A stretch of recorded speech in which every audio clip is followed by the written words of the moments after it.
Apa kebaikan Uwais Al-Qarni?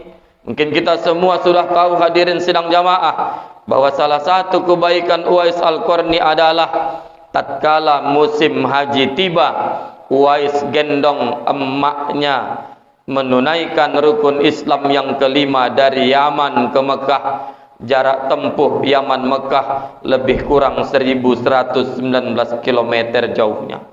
Dia gendong, akhirnya Rasul dalam hadis riwayat yang sahih menyampaikan kepada Ali dan Umar, wahai Ali dan Umar, kalau mau doa dikabul, mintalah didoain oleh Uwais Al-Qarni, sebab doa Uwais Al-Qarni makbul di hadapan Allah.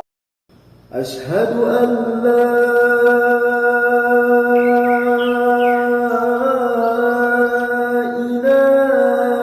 illallah. Alhamdulillah.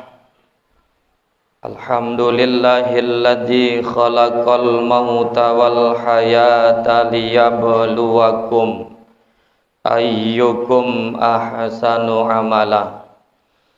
Asyhadu an la ilaha illallah wa asyhadu anna Muhammadan abduhu wa rasuluh.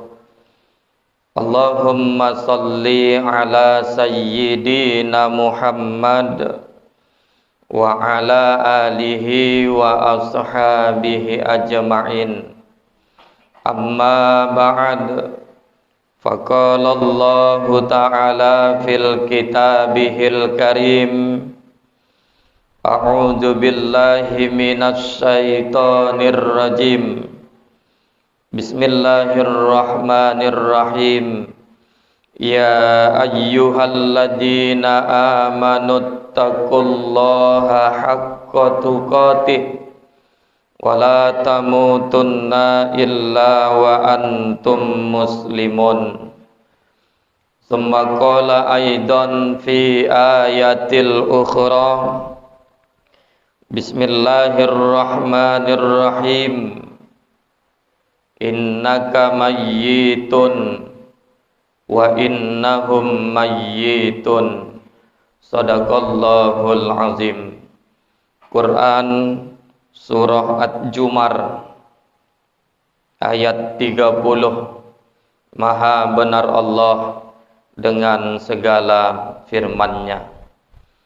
Hadirin ma'asyiral muslimin, sidang jamaah Jumat yang insyaallah dimuliakan Allah Subhanahu wa taala.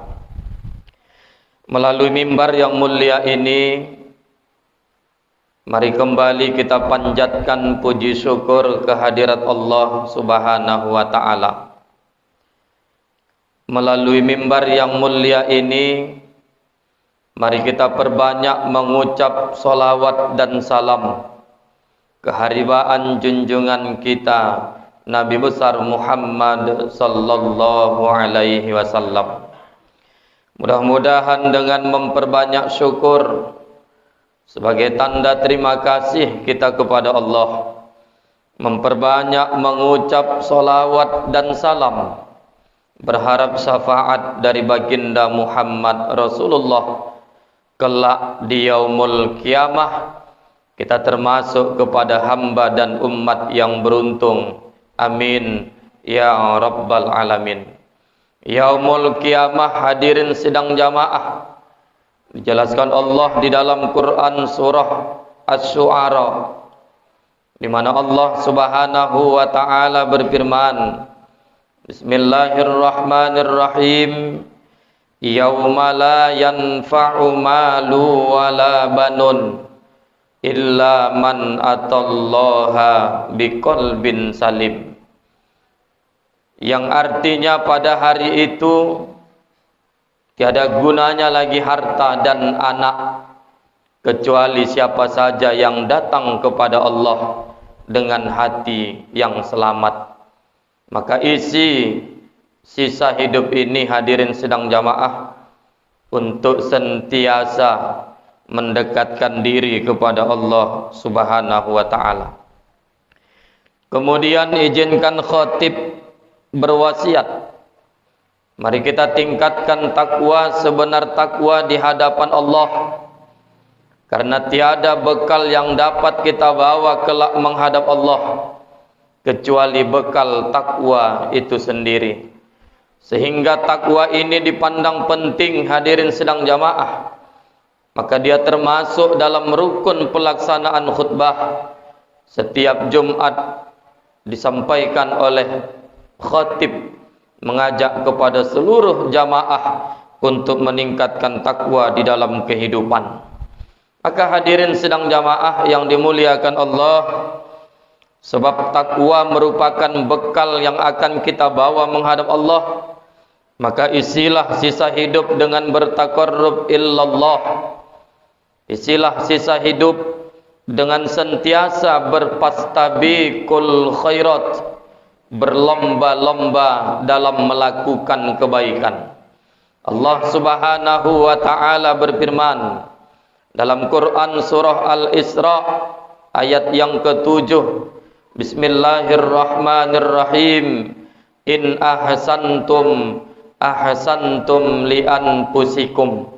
Kata Allah, kebaikan yang engkau buat sejatinya pada hakikatnya kebaikan itu akan dikembalikan Allah untuk dirimu. Wa in asa'tum falaha, dan keburukan yang engkau buat maka keburukan itu akan dikembalikan Allah juga untuk dirimu. Maka pantang kita hadirin sedang jamaah mundur selangkah, tapi majulah ke depan untuk sentiasa menanamkan semangat berfastabiqul khairat. Sebab apapun kebaikan yang kita lakukan di dalam kehidupan, oleh Allah kebaikan itu akan dikembalikan untuk kita semua. Hadirin sidang jamaah yang dimuliakan Allah Subhanahu wa taala. Judul khutbah Jumat kali ini, khatib akan sampaikan kajian yang selalu kita dengar dengan tema 6 amalan yang dapat dilakukan setelah orang tua meninggal dunia. Hadirin sidang jamaah yang dimuliakan Allah, kalau kita yang datang hari ini merupakan anak di hadapan kedua orang tua kita, maka amalkanlah nanti seandai Allah panggil kedua orang tua kita. Andai yang datang ini merupakan orang tua, maka bawalah pesan khatib pada kesempatan kali ini untuk disampaikan kepada anak-anak kita. Sebab tatkala kita kembali kepada Allah, 6 amalan ini dapat diamalkan oleh anak-anak kita di rumah kita masing-masing. Apa 6 amalan itu hadirin sidang jamaah yang dimuliakan Allah? Yang pertama, meneruskan bakti diri setelah kepergiannya. Tidak ada kata selesai berbakti kepada orang tua hadirin sidang jamaah, kendati pun orang tua kita telah dipanggil Allah buat selamanya. Tidak ada kata selesai. Apalagi orang tua kita masih hidup. Perhatikan orang tua kita, jaga perasaan orang tua kita, sayangi orang tua kita hadirin sidang jamaah. Cukupkan nafkah sepanjang dia membutuhkan terhadap anak-anaknya. Jangan sampai air mata duka orang tua kita mengalir karena kedurhakaan kita di hadapan kedua orang tua kita. Jadi yang pertama hadirin sedang jamaah, 6 amalan itu. Yang pertama, meneruskan bakti diri setelah orang tua kita kembali menghadap Allah Subhanahu wa taala. Di samping berbakti merupakan satu kewajiban, ternyata hadirin sidang jamaah bahwa bakti kepada orang tua juga merupakan satu asbab dikabulkannya doa di hadapan Allah. Kita bisa baca sejarah Uwais Al-Qarni, seorang pemuda yang hidup di zaman Rasulullah. Saking rindunya dengan Rasulullah, pamit dari Yaman menuju Mekah. Di hadapan ibunya dia pamit untuk berjumpa dengan Rasulullah. Tapi ibunya titip pesan, jangan lama-lama wahai Uwais Al-Qarni. Sampai di rumah baginda Muhammad disambut. Ternyata yang keluar dari rumah adalah Aisyah, istrinya baginda Muhammad Rasulullah. Dan Aisyah kabarkan bahwa Rasul tidak ada di rumah, sedang berperang bersama para sahabat. Kembali Uwais Al-Qarni ke rumah. Sampai wafat Nabi Muhammad, Uwais Al-Qarni tidak pernah bertatap muka dengan baginda Muhammad Rasulullah sallallahu alaihi wasallam. Apa kebaikan Uwais Al-Qarni? Mungkin kita semua sudah tahu hadirin sidang jamaah, bahwa salah satu kebaikan Uwais Al-Qarni adalah tatkala musim haji tiba, Uwais gendong emaknya menunaikan rukun Islam yang kelima dari Yaman ke Mekah. Jarak tempuh Yaman Mekah lebih kurang 1119 km jauhnya. Dia gendong. Akhirnya Rasul dalam hadis riwayat yang sahih menyampaikan kepada Ali dan Umar, wahai Ali dan Umar, kalau mau doa dikabul, mintalah didoain oleh Uwais Al-Qarni, sebab doa Uwais Al-Qarni makbul di hadapan Allah. Kenapa hadirin sedang jamaah doa Uwais Al-Qarni makbul? Karena bakti diri seorang Uwais Al-Qarni di hadapan ibu kandungnya yang lumpuh lagi buta. Sejak kecil Uwais Al-Qarni sudah ditinggal pergi ayah kandungnya buat selama-lamanya. Jadi yang pertama, amalan yang dapat dilakukan setelah orang tua meninggal adalah meneruskan bakti diri kepada orang tua yang telah kembali menghadap Allah. Itu yang pertama hadirin sidang jamaah. Kemudian yang kedua, berdoa. Ud'uni astajib lakum. Memintalah kepadaku, niscaya yang kau minta akan kukabulkan, kata Allah. Ad-du'a silahul mu'min. Doa itu senjatanya orang mukmin, maka jadikanlah doa hadirin sidang jamaah Jumat sebagai alat komunikasi untuk berbicara langsung di hadapan Allah Subhanahu wa taala. Begitu meninggal orang tua kita, berdoa buat orang tua kita, Allahumma ighfir lahu, ya Allah ampuni dosanya ya Allah. Warhamhu, rahmati dia ya Allah. Wa'afihi, sejahterakan dia ya Allah. Wa'afu anhu, maafkan kesalahannya ya Allah. Wa akrim nuzulahu, hormati kembalinya menghadapmu ya Allah. Wa wasi' madkhalahu, luaskan tempat kembalinya menghadapmu ya Allah. Kita pinta itu kepada Allah. Sampaikah doa anak-anak yang masih hidup kepada orang tua yang sudah meninggal? Banyak hadis yang menjawab bahwa doa anak yang masih hidup buat orang tua yang sudah kembali menghadap Allah sampai kepada orang tua yang telah kembali menghadap Allah. Jadi yang kedua, sentiasa berdoa setelah orang tua kita kembali menghadap Allah Subhanahu wa taala. Kemudian yang ketiga hadirin sidang jamaah, amalan yang dapat dilakukan setelah orang tua meninggal, baca tahlil. Kalimat tahlil kita tahu, la ilaha illallah. Kalimat hamdalah, alhamdulillahi rabbil alamin. Kalimat basmalah, bismillahirrahmanirrahim. Kalimat ta'awuz, a'udzu billahi minasyaitonir rajim. Kalimat at-tasliyah, Allahumma sholli ala sayyidina Muhammad.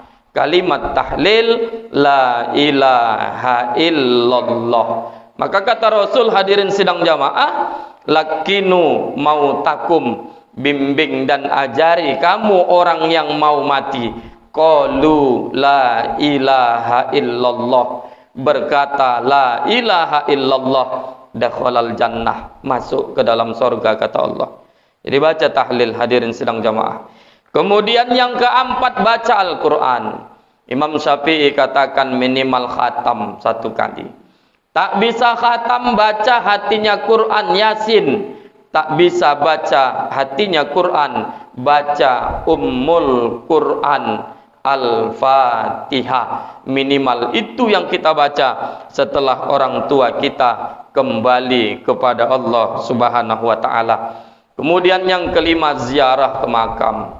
Berkunjunglah ke makam setelah orang tua kita kembali menghadap Allah Subhanahu wa taala. Salah satu kebahagiaan yang dirasakan oleh penghuni kubur setelah kembali dia menghadap Allah, dijelaskan dalam hadis riwayat Muslim bahwa kebahagiaan yang dirasakan penghuni kubur adalah tatkala keluarganya yang masih hidup berziarah ke makam orang yang sudah meninggal. Bahagia rasanya orang-orang yang telah kembali menghadap Allah, anak-anaknya yang masih hidup datang berziarah ke makam. Kadangkala hadirin jadi renungan buat kita semua. 1 tahun 2 tahun orang yang kita sayangi meninggal, biasanya rajin kita berziarah ke makam.